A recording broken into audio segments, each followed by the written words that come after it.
আমাদের দেশের মানুষের একটা চরিত্র হয়ে গেছে। আমরা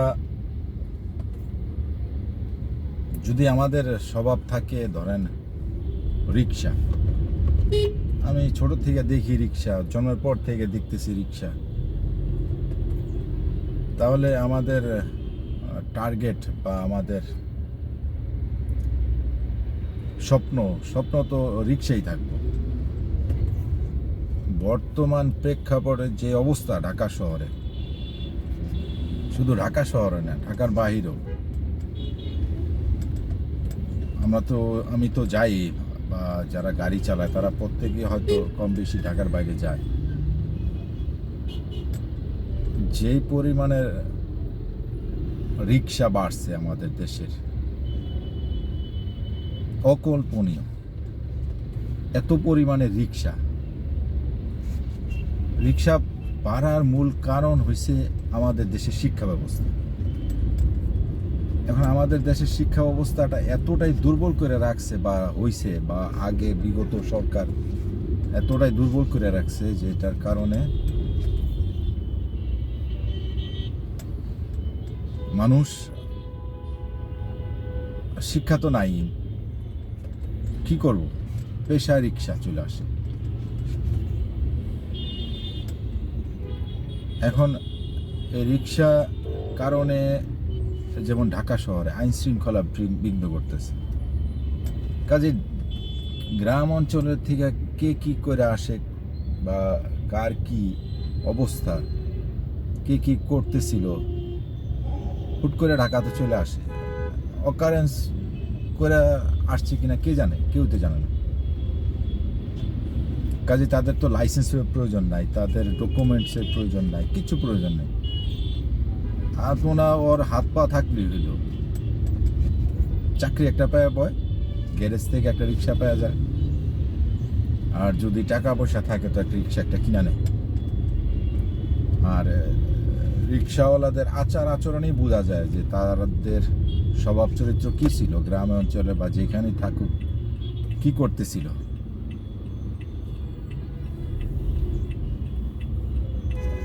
জানে, অনেকেই জানে। আপনি যারা যাত্রী আছেন এরা হয়তো বৃষ্টি পড়লে বুঝতে পারবেন এদের চরিত্রটা কিরকম ফুইটা ওঠে। বৃষ্টি পড়লে বা কোনো একটা কারণে কাদা হয়েছে, তখনই বোঝা যায় তাদের চরিত্রটা ফুইটা ওঠে। তখন সব যাত্রীরাই জানে। আর ক্যাচাল কিরকম লাগে আপনারাও জানেন, যাত্রী ভাড়া নিয়ে কিরকম করে রিক্সাওয়ালারা, এটা যাত্রীরাও জানে। এখন যে যাত্রী চড়ে বা আমরাও বাধ্য হয়ে চড়তে হয়, এখন যদি আমার হাতের কাছে রিক্সা না থাকে আমি বাধ্য চড়বো না। এখন আমার হাতের কাছে আসে, আমি একটা অপচয় করলাম, 5 মিনিট হাঁটার জায়গায় 20 টাকা আমি দিয়ে আমি অপচয় করলাম, এটা তো অপচয়। রিক্সাওয়ালা 20 টাকা পাইছে, ঠিক আছে, তারও একটা সংসার চলছে, কিন্তু এই রিক্সা যদি না থাকতো সে অন্য কোনো কাজে লিপ্ত থাকতো, কৃষিতে থাকতো। এখন আমাদের দেশের সরকারকে অবশ্যই শিক্ষা ব্যবস্থা ভালো করতে হবে।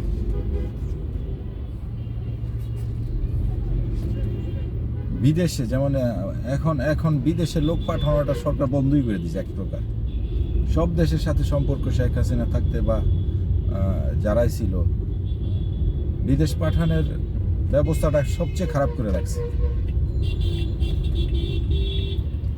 একটা ইন্ডিয়ান লোকে ইমারতে যাইতে তার খরচ পড়ে 70 থেকে 80 হাজার টাকা।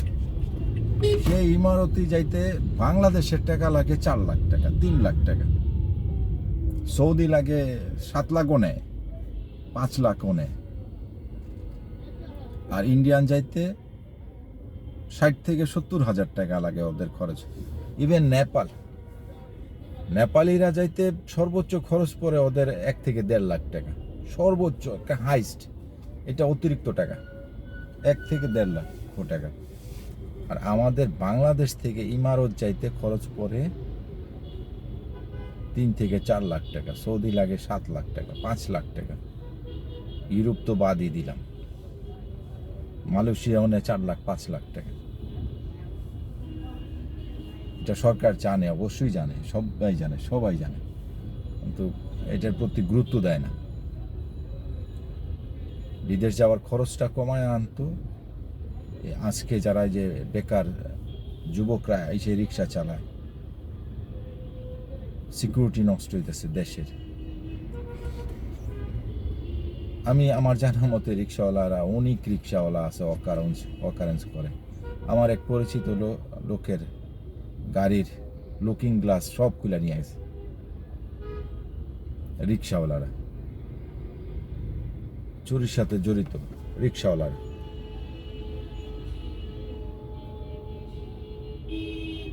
বহুত আছে চিন্তার সাথে জড়িত রিক্সাওয়ালারা। কাজে তার তো কোনো পরিচিত নাই। ঢাকা শহরে আসছে, অকারেন্স করে চলে গেছে, কে চিনে তাকে? এক মাসের মাথায় আপনি কাকে চিনবেন, আর কে চিনবে কাকে? তো একটা স্থায়ী যারা বসবাস করে ঢাকা শহরে, ফ্যামিলি নিয়ে থাকে, তাদের একটা পরিচিতি আছে। সে যদি ওই এলাকায় চুরি বা ছিনতাই যাই করুক, মানুষ ধরে ফেলাইতে পারবো। এখন ওদের তো সিসি ক্যামেরা তো প্রমাণ হয় না যে কে বলতে পারে না। এক মাসের মানুষকে কে চিনে? এখন আমি সামান্য একজন ছোট মানুষ তো না, বড় মানুষই, মানে আমার তো পরিচিতি নাই, বা আমার তো ওইভাবে কেউ না, মিডিয়া পার্সন না যে আমার কথা কেউ শুনবো।